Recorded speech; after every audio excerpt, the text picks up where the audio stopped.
Samantala, pinarangalan ng Department of Interior and Local Government o DILG ang lalawigan ng Negros Occidental. Kasama ang apat itong local government units sa ginanap na 2016 Philippine Local Governance Congress.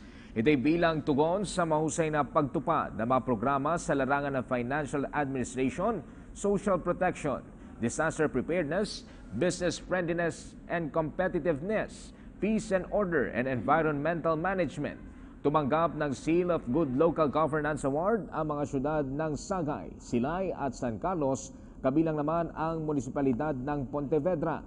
Ayon kay Negros Occidental Governor Alfredo Marañon, ang pagkilalang ito ay dahil sa sipag at pagtutulungan ng mga opisyal at mga residenteng umaasa rin ng ating mga kababayan na ipagpapatuloy ng provincial government ang serbisyo publiko.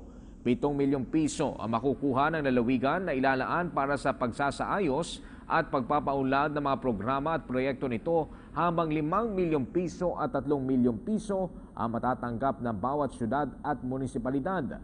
Inaasa magbubukas naman ng mga bagong oportunidad sa probinsya ng Negros Occidental ang pagkilala upang makatulong sa mga pangangailangan ng bawat isang residente.